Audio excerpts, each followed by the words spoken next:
The sun had been gone for over a month, swallowed by the night, and with it went any sense of peace in Barrow, Alaska. The darkness was absolute, broken only by the flickering streetlights and the hum of snowmobiles cutting through the stillness. Life continued as normal though, well, as normal as it could for a place where night stretched on for over 60 days. But last year, the darkness brought something else with it. Something worse. I'm chief of police for this town. I've been here for 15 years. Seen everything there is to see in a town like this. A bar fight or two, domestic disputes, the odd tourist getting lost in the tundra. Routine mostly. My officers, Carl and Dana, and I knew how to handle that sort of thing. We knew our people, knew the land, but nothing could have prepared us for what happened last December. It began with a call from Hannah Damon. She lived on the edge of town, near the frozen coastline, where the houses were more spread out, isolated by the endless fields of snow. I still remember her phone call, her voice shaky and thin, like she was trying to keep herself from crying. "Chief, sorry to bother you, but something's wrong. It's Charlie. He hasn't come home." Hannah's husband, Charlie, worked for an Alaskan native corporation, doing maintenance work at the oil facility north of town. It wasn't unusual for him to get stuck out there overnight during a storm, but this was different. There hadn't been any storm that day. He should have been home hours ago. Carl and I drove out there, the crunch of snow under the tires the only sound as we pulled up to the Damon house. Hannah was waiting outside, wrapped in a heavy parka, her breath clouding the air. The worry in her eyes was unmistakable. "Chief, I know something's wrong," she said, her voice catching. "He always checks in." We tried to reassure her, but a knot had already formed in my stomach. Something was off. We went to the oil facility, found Charlie's truck abandoned, door open, the inside of his truck covered in a fresh drift. There was no sign of him, only blood, dark, frozen, streaked across the ice in a pattern I couldn't make sense of. Carl knelt down, running a gloved hand through the red snow. "What the hell?" he muttered, his breath visible in the frigid air. I crouched beside him, my heart pounding in my chest. The blood wasn't just a smear, it was a trail, and it led toward the coast. We followed it, flashlights cutting through the dark, but the farther we went, the less we wanted to. The trail ended abruptly, near the frozen water's edge, with no body in sight, just more blood, a lot more. The ice was cracked in places, deep claw marks gouged into the surface. But what kind of animal would be out here? And why hadn't anyone heard anything? Hannah begged us to keep looking, but there was nothing else to find. Charlie was just gone. Over the next week, more people started disappearing. A hunter, a woman walking her dog, and another one of the oil workers stationed farther north. Each time, the scene was the same. Blood, signs of a violent struggle, but no bodies. With the heavy snow and wind, there were no tracks, no sign of what had taken them. We were no strangers to bears around here. Big ones, dangerous ones. But this was different. The wreckage looked deliberate, almost intelligent. The way things were torn apart, it was different than anything we had seen before. But I kept that to myself, not wanting to alarm the townsfolk any more than they already were. Carl, Dana, and I split up the town, checking in on everyone we could, posting warnings about venturing too far outside. The tension was suffocating. People could already be unpredictable during the long night, but this was making people act even more paranoid and on edge than usual. I'll never forget the day I found Sam Walsh. Sam ran the only general store in Barrow, which doubled as a sort of social hub for the locals. He was an old-timer, a man who had seen more winters here than anyone else. I'd always liked Sam, despite his tendency to talk your ear off whenever you came in for something as simple as a pack of smokes. It was Dana who first noticed the store hadn't opened for 2 days. Sam was always early, always the first light on when the darkness settled in. But this time, the windows had stayed dark. I drove down with Carl, just in case Sam had slipped on the ice or fallen ill. The snow crunched under our boots as we approached the house. The front door was already open, broken in. The old hinges had been ripped clean off, and the door frame had splintered under the force of whatever had crashed into them. The stale air hit us as we stepped inside, flashlights sweeping over the cluttered shelves. "Sam!" I called out. "Sam, you in here?" And then we found him. Sam was in the back room, slumped against the wall, or what was left of him. His chest had been torn open, ribs visible through the mess of blood and now icy torn flesh. His eyes were wide, staring at the ceiling, frozen in an expression of sheer terror. The walls around him were painted in blood, streaks reaching all the way to the ceiling. It was everywhere. There were tracks of something. But between the immense blood and the scene now frozen from the open door, I couldn't make them out clearly. Couldn't wrap my head around it. Carl gagged, covering his mouth as he stepped back. "Jesus, what the—" I couldn't respond. My hands were shaking. This was calculated, vicious. This wasn't just an animal hunting for food. This was something killing for sport. This was violent in a way that didn't make sense. That night, I called a town meeting at the police station. People were on edge, whispering about what had happened to Sam, what had happened to Charlie and the others. I could feel the fear in the room, thick as the darkness outside. Dana stood by my side, her face pale. Carl was by the door, rifle slung over his shoulder, scanning the crowd as if waiting for something to burst in at any moment. "We don't know what's happening yet," I began, my voice steady despite the unease gnawing at me. "But something's out there. We need everyone to stay inside. Lock your doors and don't go out alone." "What about the bear patrols?" someone asked from the back of the room. "We haven't seen any bears near town," I replied, "but we're keeping an eye out. Dana, Carl, and I will be doing rounds." The meeting broke up quickly, people eager to retreat to the safety of their homes, though we all knew how fragile that safety really was. It was a week later when things reached their breaking point. The night was colder than usual, the kind of cold that made the saliva inside your mouth freeze if you dared to open it. The sky was pitch black, no moon, just the endless, oppressive dark. I was in my office, going over maps of the coastline, trying to make sense of the disappearances, trying to find a pattern when the power went out. The hum of the heater died, plunging the station into an eerie silence. I grabbed my flashlight and stepped into the hallway, where Carl and Dana were already waiting. "Power's out all over town," Dana said, her breath visible in the cold air. "We've got a report of something moving outside near the northern edge." "All right, well, let's go check it out," I said. Carl nodded, his jaw tight. "Hannah Damon has also been calling about Charlie again. Said if we're not going to find him, she'll go out and look for him herself." I cursed under my breath. "All right, I'll stop by her place first. Grab your rifles." We split up, me heading north while Dana and Carl covered the town. The wind howled, carrying snow across the empty streets in thick, swirling waves. My flashlight flickered in the cold, casting long shadows as I made my way toward the Damon house. When I arrived, the door was open, swinging gently in the wind. Inside, the house was dark, save for the beam of my flashlight.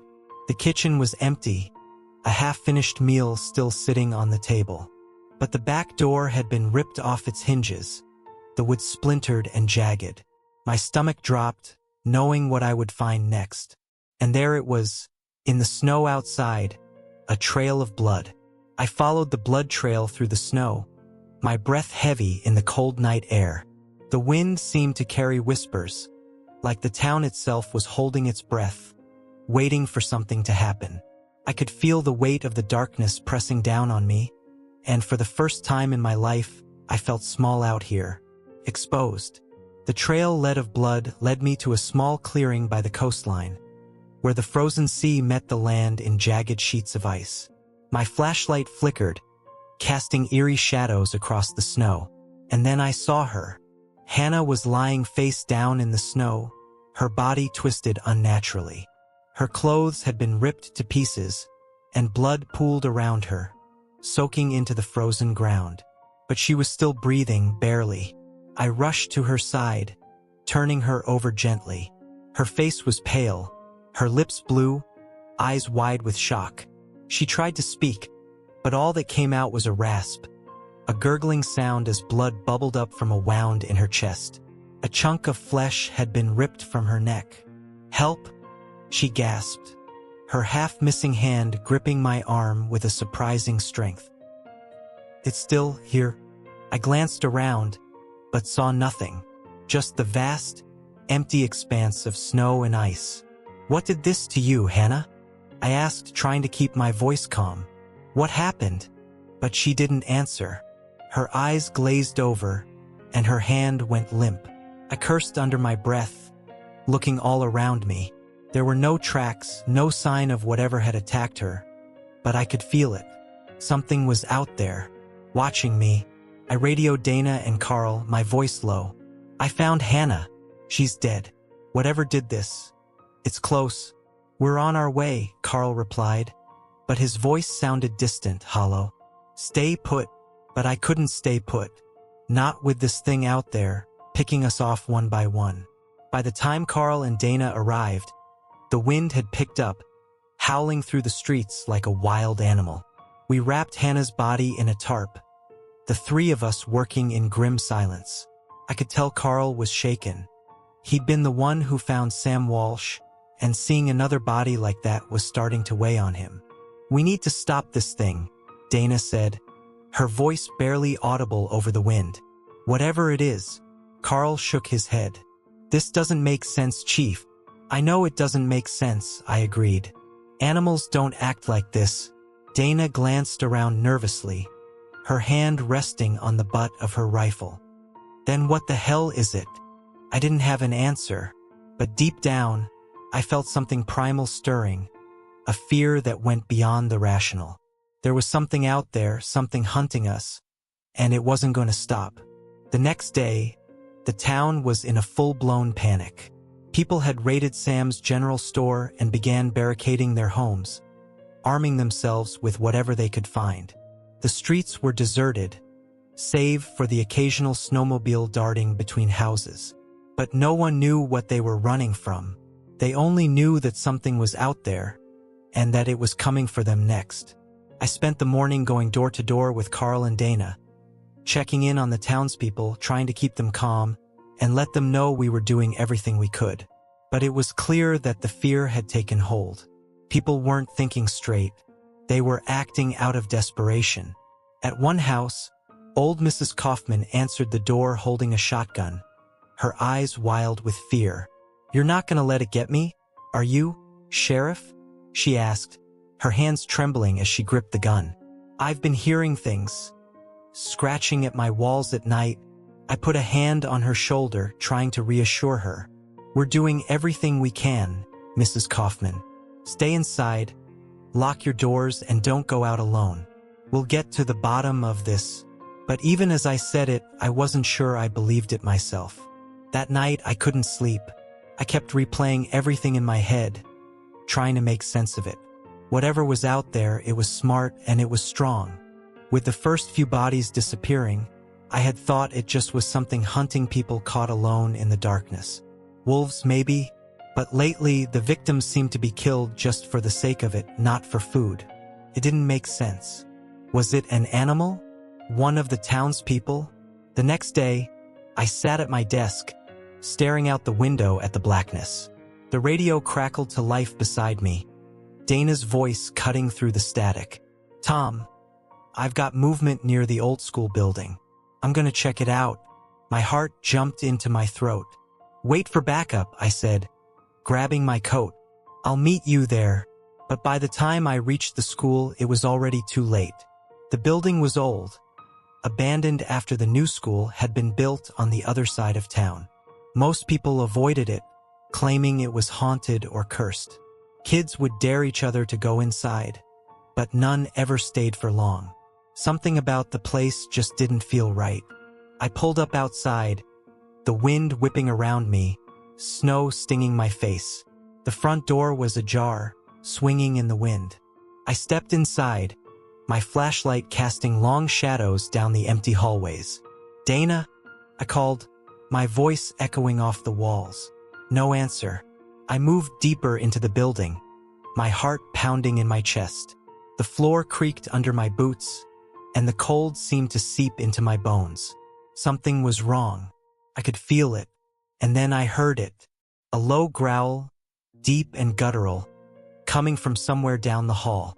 My stomach dropped, and for a moment, I felt frozen in a primal fear, like a field mouse encountering a tiger. But I knew I had to keep going. I had to do my job. I raised my rifle, slowly moving toward the sound.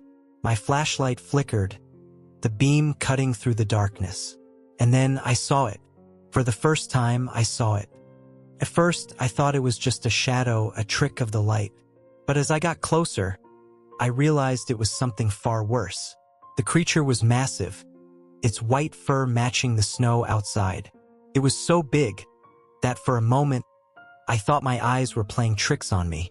Its eyes were black, hollow, and filled with an unnatural hunger.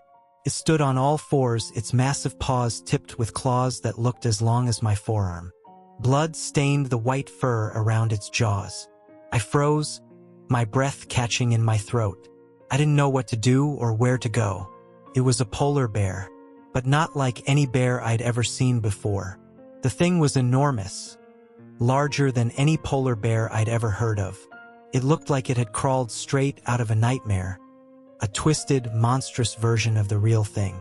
The bear's eyes locked onto mine, and for a moment, we were both still, staring each other down. Then it charged, faster than I thought possible, lunging at me with a roar that shook the walls. I fired, the sound of the rifle deafening in the enclosed space, but the bullet barely slowed it down.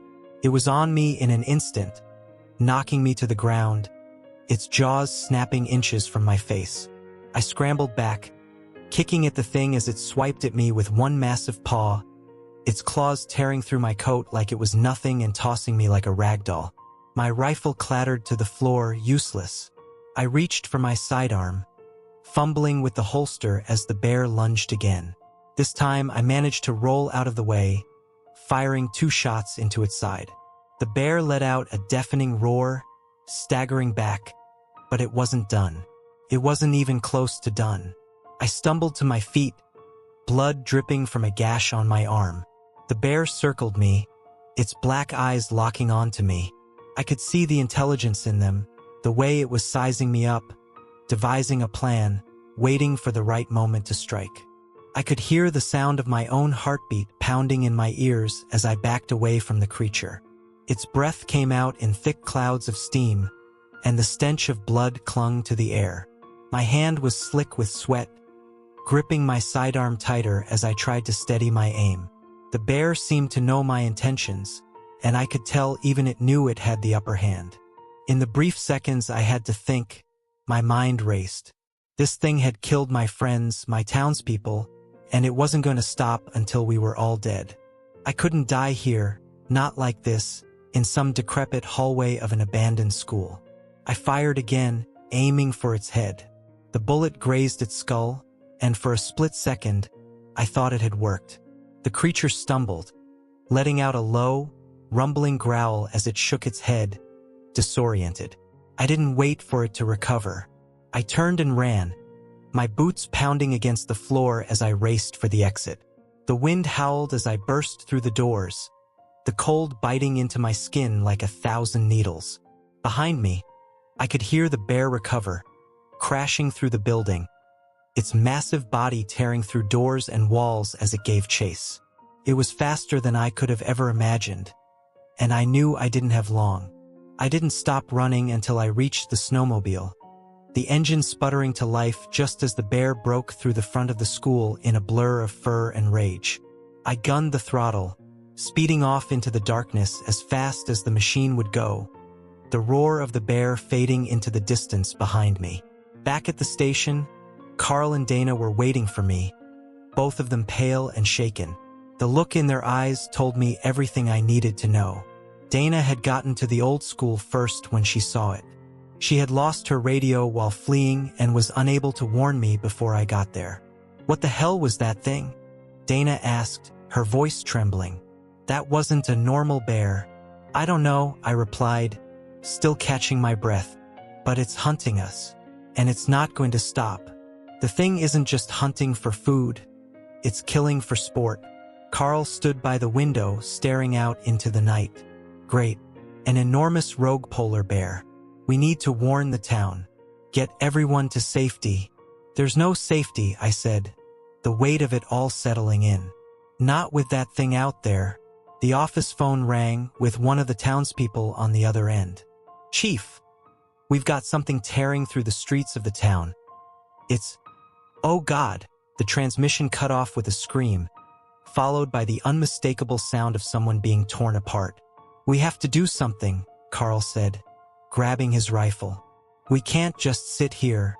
"I know," I replied, grabbing my own rifle and heading for the door. "But we can't fight it like this. Not out in the open. We need to lure it somewhere, trap it, and kill it." "Where?" Dana asked, her eyes wide with fear. I thought for a moment, my mind racing. Then it hit me, the police station itself. Thick walls, steel doors, plenty of weapons. If we could lure the bear here, we might have a chance. A small one, but it was better than nothing. "We bring it here," I said, the plan forming in my mind. "We lock it in and we kill it." The town was eerily quiet as we rode out, the streets empty save for the occasional flicker of movement in the shadows. Most people had barricaded themselves inside their homes, but I knew that wouldn't stop the bear. If it wanted to get in, it would. The thing was a force of nature, and it was angry. We drove through the town, past bloodstains and debris left behind from attacks. At every turn, I felt like we were being watched, like the darkness itself was alive and waiting for the moment to strike. But there was no sign of the bear. Not yet. When we reached the center of town, we stopped. The plan was simple: make enough noise to draw the thing out, and then lead it back to the station. Easy in theory, but I had a feeling it wasn't going to go as smoothly as we hoped. Carl fired a shot into the air, the sound echoing through the empty streets. For a moment, nothing happened. Then, in the distance, I heard it, the unmistakable growl, low and menacing. The bear was coming. "Get ready," I said, my heart pounding in my chest. The growling grew louder, closer. My hands trembled as I raised my rifle, scanning the darkness for any sign of movement. And then, it emerged from the shadows like a ghost, its massive white body blending with the snow. Its eyes gleamed in the dim light, focused solely on us. The bear let out a roar that shook the ground beneath our feet, charging toward us with terrifying speed. We turned and ran, leading it toward the station as fast as we could. I could hear its heavy footfalls behind us, feel the earth tremble with every step. It was close, too close. We reached the station just in time. Carl and Dana rushed inside as I slammed the door shut behind us. The bear crashed into the steel, the impact reverberating through the building. It let out another roar, clawing at the door, trying to get inside. "We need to hold it here," I said, my voice tight with fear. "We can't let it get through." For hours, the bear circled the station, growling and clawing at the walls. Every so often, it would slam its massive body against the building, shaking the very foundations. We barricaded ourselves in the main office, the only room with reinforced walls, but even that felt like it wouldn't hold for long. Carl sat by the window, his rifle trained on the door. Dana paced nervously, her hands shaking. I could feel the tension in the air, the fear creeping into all of us. We were trapped, with no way out and no clear plan of how to kill this thing. "We're running out of time," Dana said, her voice barely a whisper. "If we don't do something soon..."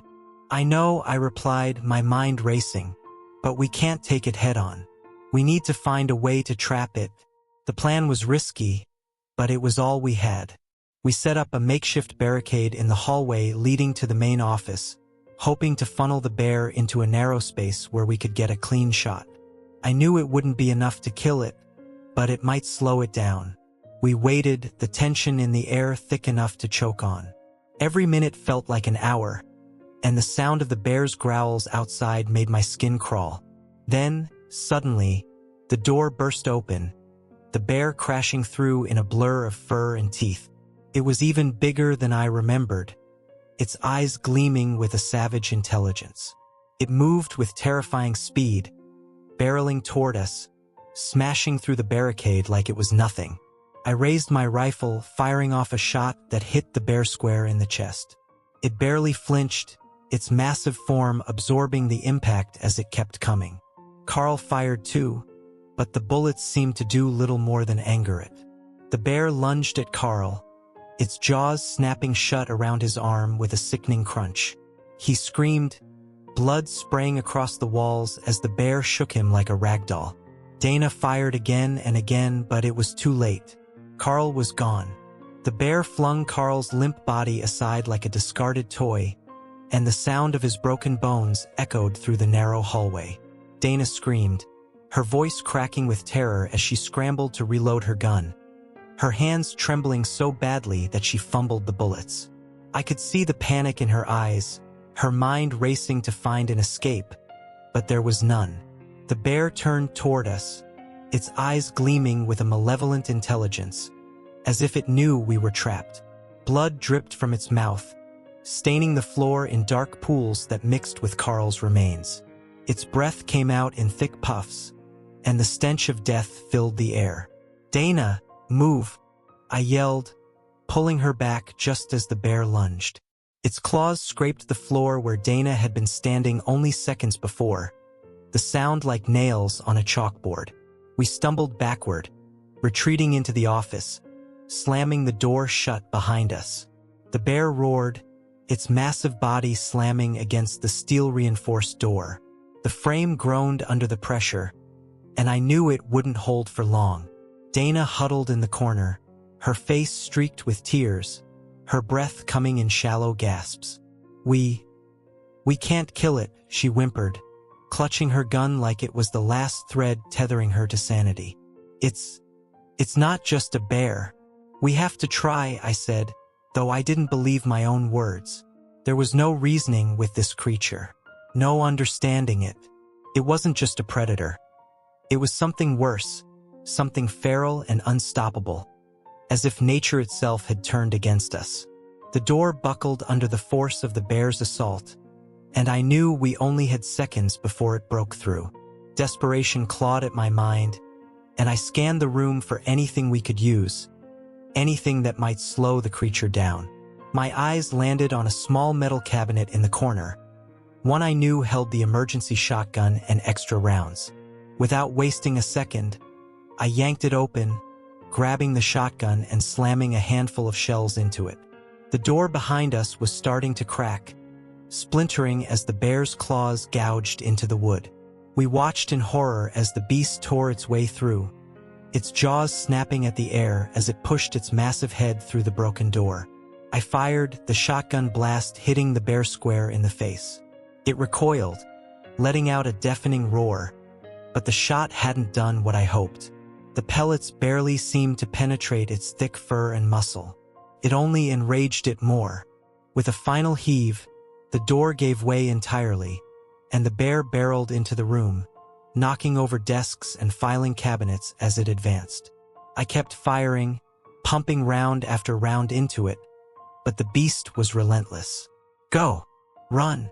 I shouted to Dana, pushing her toward the far side of the room.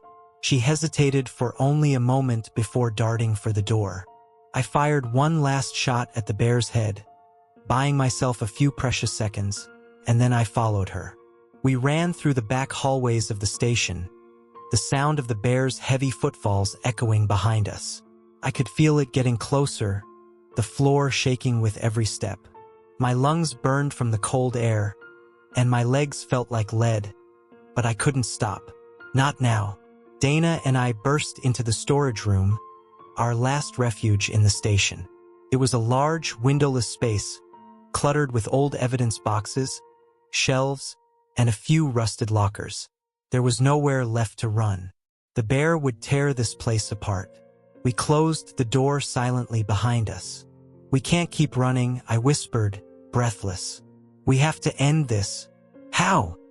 Dana cried, her voice rising in hysteria. "We've shot it, we've trapped it. Nothing's worked. It's going to kill us." I didn't have an answer, but there was one last thing I hadn't tried.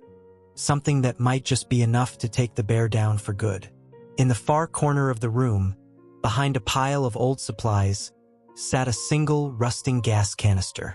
It was left over from when the station had been heated by a backup generator years ago, before the upgrade to a more modern system.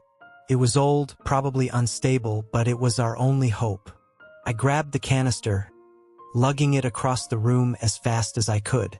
Dana's eyes widened in realization as she watched me struggle with the heavy metal container. "Oh, great idea. You're going to blow us all up?" she said, fear and disbelief warring in her voice. "Not if we do it right," I said. "We can't kill this thing with bullets, but we can sure as hell burn it alive." Outside the door, we heard heavy footsteps approaching. I held up a finger against my lips to Dana, hoping for a moment that maybe the bear wouldn't find us. My hope was in vain, as the bear roared again, slamming its body against the door to the storage room, shaking the walls. It wouldn't be long now. "Get out through the crawl space," I said, pointing to the small hatch in the corner of the room. "I'll keep it here, lure it close enough to the gas. Once you're outside, I'll blow this place sky high." Dana stared at me, frozen for a moment, then nodded, her resolve hardening. She hurried to the crawl space, pulling the hatch open and squeezing herself through the narrow opening. The second she disappeared from sight, the bear broke through the door. It stood in the doorway, panting, its eyes locking onto mine with a feral hunger. I took a step back, holding the shotgun in one hand and the gas canister in the other.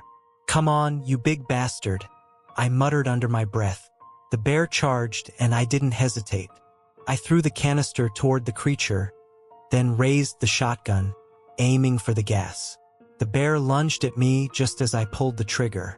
The explosion rocked the station, fire and debris filling the air in a deafening roar. The heat hit me like a freight train, knocking me off my feet and slamming me against the far wall. For a moment, I couldn't breathe, couldn't see anything through the smoke and fire. My ears rang, my vision blurred. But then I saw it, the bear, or what was left of it. Its massive body was engulfed in flames, thrashing wildly as it let out one final, agonized roar. The fire consumed it, scorching its fur and charring its flesh as it writhed. I could feel the heat searing my skin, the smoke choking the air from my lungs, but I didn't move. I just watched, numb, as the bear finally collapsed in a smoldering heap. It was over. I made my way out of the station and met Dana outside. Dana and I stood outside, watching as the fire burned itself out, leaving nothing but blackened walls and the stench of burnt flesh. Her hands trembled as she helped hold me up. "You did it," she whispered, her voice hoarse. "You actually killed it." I nodded, though I didn't feel any triumph. The weight of everything that had happened, everyone we'd lost, pressed down on me like a crushing burden. Carl, the townspeople we lost, it was all too much. As we stood in the ruins of the station, I couldn't shake the feeling that we hadn't seen the last of it. What if there were more of them like this, out there, waiting in the darkness? The next time, we might not be so lucky. The long, dark nights of Alaska had always been a part of life in Barrow. But now, they would never feel the same again. Not after what we'd seen, what we'd survived. The sun rose a couple weeks later, but for me, the shadows would always be there, lurking just out of sight. The polar night begins again next month. I need to prepare.